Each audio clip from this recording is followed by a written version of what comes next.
आंदोलनरत में जो हमारे शहीद किसान हुए करीब 650 से ज्यादा, हमारे जितने भी बॉर्डर हैं हमारे वे शहीद किसान वहां पे हुए। प्रधानमंत्री भारत सरकार ने एक भी जवाब ये नहीं दिया कि हम 1 मिनट का मौन धारण करेंगे। ये समझना पड़ेगा आप लोगों को, ये समझना पड़ेगा आप लोगों को कि जिस तरह से यहां पे देश की प्रॉपर्टियां बेची जा रही है, ये लोग कौन हैं जो देश के संस्थाओं को बेच रहे, इन लोगों की पहचान करनी पड़ेगी। देश में बड़े बड़े आंदोलन ये चलाने पड़ेंगे। आज से जो संयुक्त मोर्चा ने फैसले लिए हैं उसके तहत हमको बड़ी बड़ी मीटिंगें पूरे देश भर में करनी पड़ेगी। अब ये आंदोलनरत में जो हमारे शहीद किसान हुए करीब 650 से ज्यादा, हमारे जितने भी बॉर्डर हैं हमारे वे शहीद किसान वहां पे हुए। प्रधानमंत्री भारत सरकार ने एक भी जवाब ये नहीं दिया कि हम 1 मिनट का मौन धारण करेंगे। ये समझना पड़ेगा आप लोगों को, ये समझना पड़ेगा आप लोगों को कि जिस तरह से यहां पे देश की प्रॉपर्टियां बेची जा रही है, ये लोग कौन हैं जो देश के संस्थाओं को बेच रहे, इन लोगों की पहचान करनी पड़ेगी। देश में बड़े बड़े आंदोलन ये चलाने पड़ेंगे। आज से जो संयुक्त मोर्चा ने फैसले लिए हैं उसके तहत हमको बड़ी बड़ी मीटिंगें पूरे देश भर में करनी पड़ेगी। अब ये मिशन खाली मिशन उत्तर प्रदेश और ये नहीं उत्तराखंड, मिशन होगा संयुक्त मोर्चे का देश बचाने का। ये देश बचेगा, ये संविधान बचेगा। आज लड़ाई उस मुकाम पर आ गई कि देश के जो नौजवान हैं, जो 14 करोड़ लोग जो बेरोजगार हमारे साथी हमारे बच्चे हुए हैं, यह आंदोलन उनके कंधों पे है। जिस तरह से एक चीज बेची जा रही है, 3 कानून भी उसी का ही एक हिस्सा है। पहला है कि यहां पे रेल और हवाई जहाज और हवाई अड्डे बेचे जाएंगे। किसने परमिशन दी? किसकी ताकत है कि देश की प्रॉपर्टियों को बेचोगे? आपने घोषणा पत्र में नहीं लिखा, देश की जनता को धोखा दिया। धोखा नंबर 1।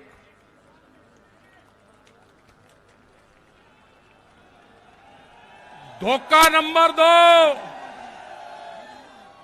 धोखा नंबर 2, बिजली बेचेंगे, प्राइवेट करेंगे बिजली को। ये धोखा नंबर 2 कहीं घोषणा पत्र में नहीं लिखा। जब वोट मांगी नहीं कहा कि बिजली भी बेचेंगे। ये सड़क बेचेंगे, पूरी सड़कों पर टैक्स लगेगा और एनएच के आसपास 500 मीटर तक अपनी कोई चाय की दुकान और गुमटी भी नहीं लगा सकता।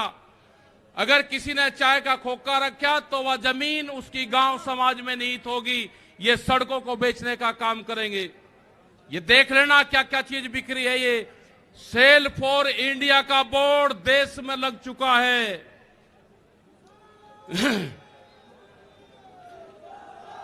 ये है एलआईसी, जो बड़ी कंपनी देश की, बैंक, ये सब बिखरे हैं। इनके खरीदार कोई और नहीं है, खरीदार अडानी और अंबानी हैं। ये बिखरे हैं सब। एफसीआई की जमीन जहां पे हमारा भंडारण होता था, वे पूरी जमीन, पूरे गोदाम अडानी को दे दिए गए हैं। पूरी एफसीआई के जो गोदाम हैं अडानी के कब्जे में हैं। आपके पास में, भारत सरकार के पास में कोई भी गोदाम अब नहीं बचा है। देश के बंदरगाह, पूरा जो समुद्र के तट थे 100-100 किलोमीटर तक एक कंपनी को बेच दिए। वे बंदरगाह भी बिक गए। ये भी आपको जानकारी होनी चाहिए। वहां पे जो मछली पालन किसान हमारा था, जो नमक का किसान हमारा था, खत्म हो गए। बड़े बड़े बंदरगाह वहां पे बिक चुके हैं।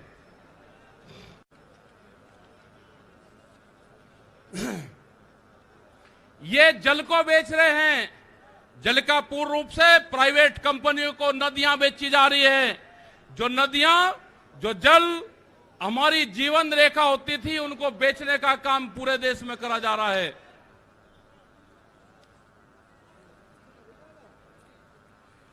ये इंडिया ऑनलाइन सेल, मतलब कोई भी कीमत किसी भी चीज की लगा सकता है, भारत बिकाऊ है। ये भारत सरकार की पॉलिसी है। अब खतरे में कौन कौन है? ओएनजीसी, बीपीसीएल, इस्पात, शिक्षा, प्राइवेट जो चिकित्सा हो रही है, और देश के संविधान भी खतरे में है। जो बाबा भीमराव अंबेडकर का संविधान था, वो भीड़ में बता जा रहा है, हम उसको भी बता रहे हैं कि बाबा भीमराव अंबेडकर का संविधान भी खतरे में है, उसको भी बचाना है। और ये खेती किसानी जिससे ये आंदोलन शुरू हुआ, ये खेती और किसानी भी बिक्री के कगार पे है। हमारी समझ में जब आया, जब देश की खेती बिकने के कगार पाई, जब ही आंदोलन शुरू हुआ। उसके 3 कानून 9 महीने से किसान आंदोलन है, वो करने को तैयार नहीं है।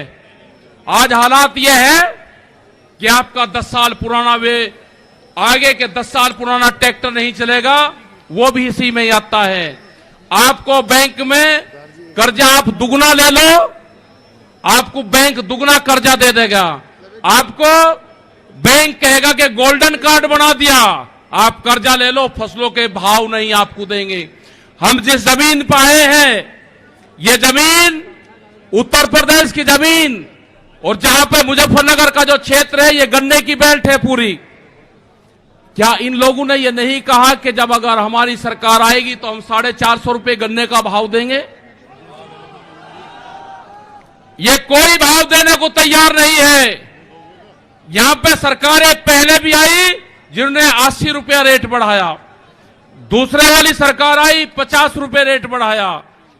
क्या योगी सरकार उन दोनों से कमजोर है? 1 रुपया रेट नहीं बढ़ाया। हमारा 12,000 करोड़ रुपया से ज्यादा आज शुगर फैक्ट्री पे सरकार पे बकाया है।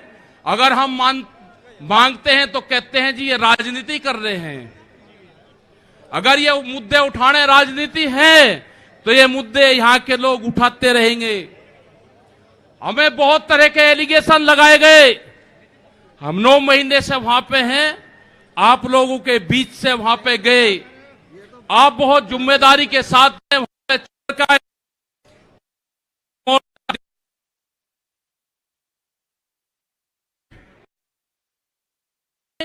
तो सिर्फ संयुक्त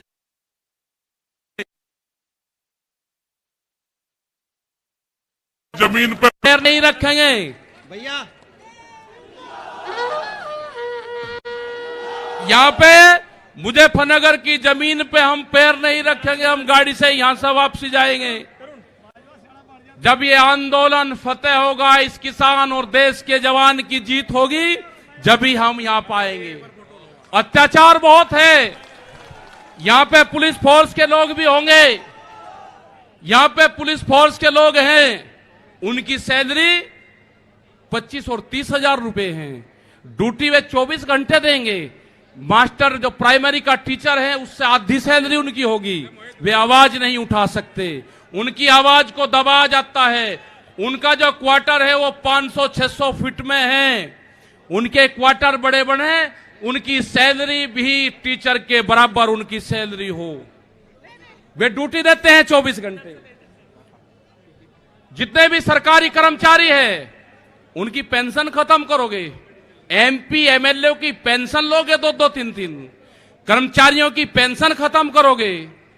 आप देश में प्राइवेटाइजेशन करोगे तो रोजगार खत्म होंगे। हमारी समझ में एक बात नहीं आई, जो बड़ी बड़ी कंपनी 67,000 और 1 लाख करोड़ रुपया सरकार का लेकर भाग जाती है, उन्हीं को ही फिर बड़े बड़े संस्थाएं बेच रहे हैं। वो पैसा कहां जा रहा है? अगर पूरे हमारे संस्थाओं के रेलवे बिक्री है, रेल के 4.5 लाख कर्मचारी बेरोजगार होंगे। मैंने जो सफाई कर्मचारी है, उनसे बातचीत करी, रेलवे के या किसी भी नगर पालिका के हो, 5 और 6 हजार रुपए में वे सफाई कर्मचारी वाल्मीकि समाज के लोग नौकरी करेंगे यहाँ पे। अगर ठेका पड़ता होगी तो रोजगार जाएंगे।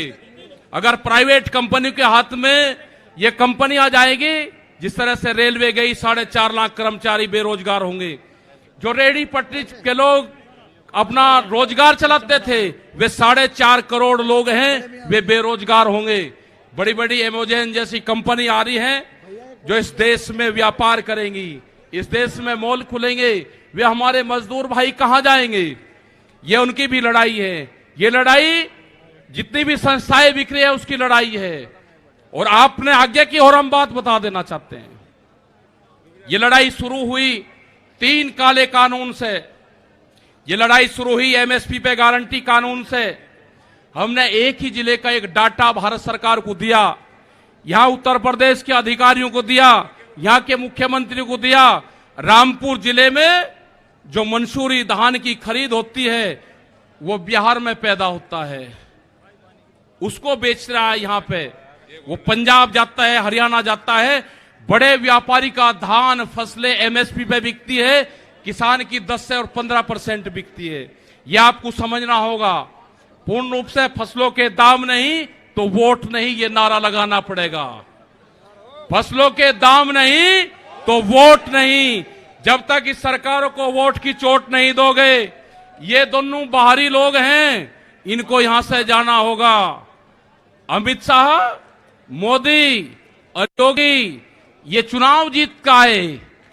ये उत्तराखंड से चुनाव जीत के प्रधानमंत्री बने, कोई ऐतराज नहीं। उत्तर प्रदेश की जमीन से जीत के गुजरात में गुंडागर्दी के दम पे आना हो, वहां पे पुलिस स्टेट है, वहां पे जीत के देश का प्रधानमंत्री बने, कोई ऐतराज नहीं है।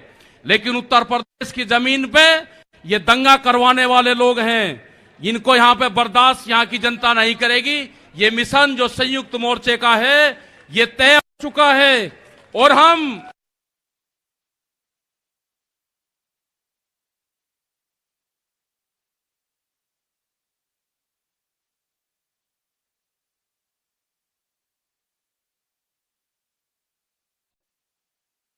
मोर्चा नहीं छोड़ देंगे। अगर हमारे शहीद होना पड़ेगा तो हम मोर्चे पर होएंगे, या तो जीत का आएंगे, बगैर जीते नहीं आएंगे वापसी।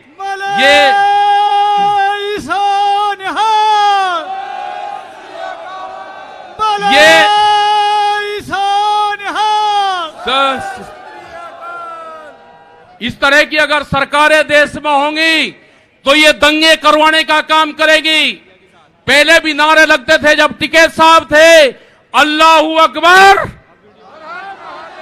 अल्लाहू अकबर, ये नारे लगते थे। हर हर महादेव और अल्लाहू अकबर के नारे इसी धरती से लगते थे।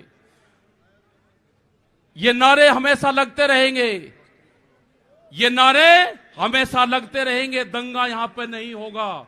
ये तोड़ने का काम करेंगे, हम जोड़ने का काम करेंगे। किसी गलत फहमी में मत रहना। ये देश हमारा है, ये प्रदेश हमारा है, ये जिले हमारे हैं।